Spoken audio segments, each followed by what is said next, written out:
All right, question number 3, Wayne Kling. You have the honor of answering this first. What is your position on the City of Tomah providing incentives to private industry? What is your position on the City of Tomah providing incentives to private industry? 90 seconds. Well, I'll say that we have created TIDs. We have 8 TIDs in Tomah, and when businesses look at Tomah and they want to purchase land and they want to build, we have these TIDs that they can get into, and it's a tax incentive for businesses. Well, they don't pay taxes in the beginning, but then they go ahead and after they establish themselves, we have these TIDs and they support one another. And that's very important to bring new businesses here in Tomah, because the more businesses we have, our tax revenues increase. And the objective of Tomah right now is to bring Tomah to a population of 10,000. If we have a population, we're close to it now, within 9,000 some hundred, but if we can bring it up to 10,000, maybe 11,000, that would help us with our tax base. So bringing new businesses into Tomah is very important. And so, thank you very much. I'm not sure if the question was directed towards TIDs, but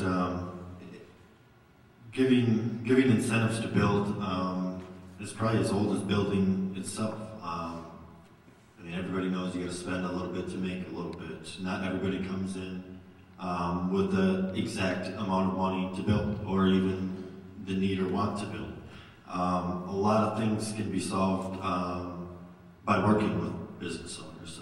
If we're talking TIDs and we're talking how it's going to help our community, TIDs work great.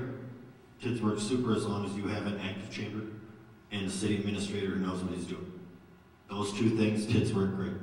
We have both of those. All 3 of our TIDs are successful. Our last 3 at least, 10, 8, and 9. Some people will say that we're going to be in the red for the incentives that we gave for the downtown revitalization. I don't see it that way. I see it as in X amount of years we're going to have that paid off, and then because of our investment, just like anything else, if done correctly, it will pay off in the long run, leaps and bounds. Our new lighting system that we talked about, paid for by TID 8. So we pay for what you get. Thank you, Remy. I'll repeat the question again. We're halfway through. Thought that might help our television viewers down the road. What is your position on the City of Tomah providing incentives to private industry? Sue Holm, 90 seconds. To extend incentives or to pay for something for business to come into town, there's benefits and there's drawbacks.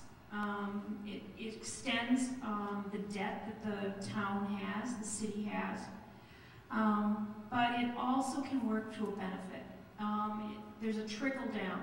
If you have a business come in and you have jobs created, you have more people using your businesses locally as well, and you have them potentially buying a house, which can create more land or taxes on their property. So if it's done responsibly and with conscious, spending, I think it's a great thing, but we just have to be careful and cautious in how we handle it. Thank you. I certainly don't want to sound like a broken record, but it's absolutely true. It has to be fiscally responsible. Incentives to business, to bring business to town, it's been around for forever. That's how things get done sometimes. It's not about whether we should or we shouldn't. We need to analyze each situation. We need to make sure that the benefits outweigh the cost. We need to make sure that it's going to be bringing what we need to the city, that we're looking at the city's big picture.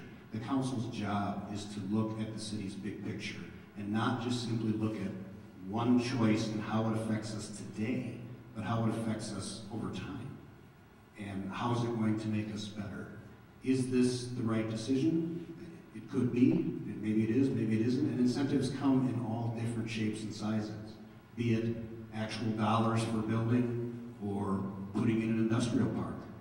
Of course, at that point, we start to get into TIDs, I'm sure we'll talk more about TIDs tonight. I look at it, and I don't say it's not whether we should or we shouldn't. It's about managing what is best for us and looking at those decisions, making sure we're doing it fiscally responsible and keeping the big picture in mind. I'll say that I think it's important that we are open to businesses that may want to do business within the City of Tomah. Things like the third-gen building downtown with Murray's on Main are really things that can help raise the profile of the City of Tomah. It also does things that when we have things like tourism, like Cranfest or Kite Fest or things like that, that there are places for people to go that are more than just, you know, the fairgrounds in this area. Also, if we are more welcoming to businesses, this will entice other business owners, either from outside of Tomah to come in and put their businesses here, or on the other end, maybe local citizens who want to start businesses, they'll see that they can get some help and maybe they'd be much more willing to kind of take the plunge. You know, it's scary enough to start your own business. It'd be nice to get some help on that. The other thing to think about is the way that we treat businesses is important. Sparta has a brand new business park, and we are in competition with some of these businesses if we are going to have them in our area or not. And if, you know, Sparta becomes a much more welcoming community, we could lose a lot of these businesses that might want to open their doors in our town. So that's something that we should keep track of. Downtown revitalization is another area that we can talk about. If we give more money to the businesses, they can then make improvements on their building, which when they make improvements, they get appraised higher, which means we increase our tax base, because I haven't said tax base enough tonight. And in closing, I think really we need to look at it not necessarily as debt, but as an investment, and we should really invest in businesses so that they will in turn invest back in us.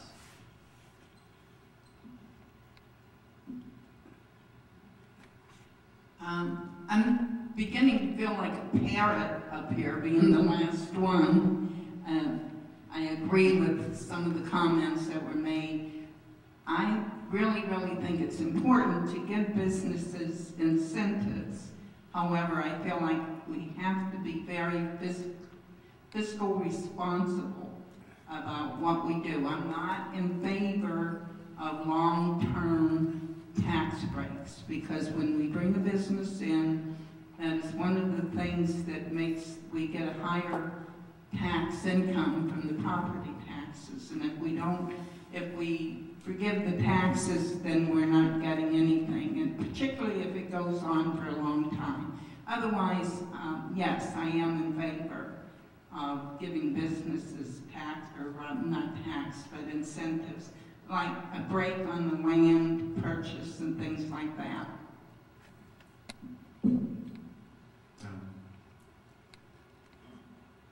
I think we have to start helping our existing buildings and business owners downtown, help them do upgrades, upgrade to their storefronts. It's hard enough being a single business owner, and if any little incentive, a low-cost loan that we can help them with to help them fit it into the scheme of our long-range planning, I think as a city we need to be fiscally responsible for that. I think we need to try to entice other businesses to come. The communities, as was said, Sparta, look what they're doing. We have to entice these businesses to come into our town. Once they're here, what growth that they develop, what workers they bring in will help increase our make sure our tax base, we get more revenue, and our tax base stays low for our residents. I feel if they're managed properly, and with the right planning, and I think we have a city administrator that is on top of that, and the city council that listens to what he has to say, I think we can do this and be very fiscally responsible for our residents. You know, I started out in my introduction saying that I think it's important for the city to grow business, and the position that I take on providing incentives to private business owners is absolutely. We need to do that. I can think of 3 recently that we've done. When we think of the Toro expansion, Millhaven, and the 3rd Gen building, those wouldn't have happened without some sort of incentivizing them to do those projects. So very important, and a lot of what the other candidates said, we just need to do that responsibly.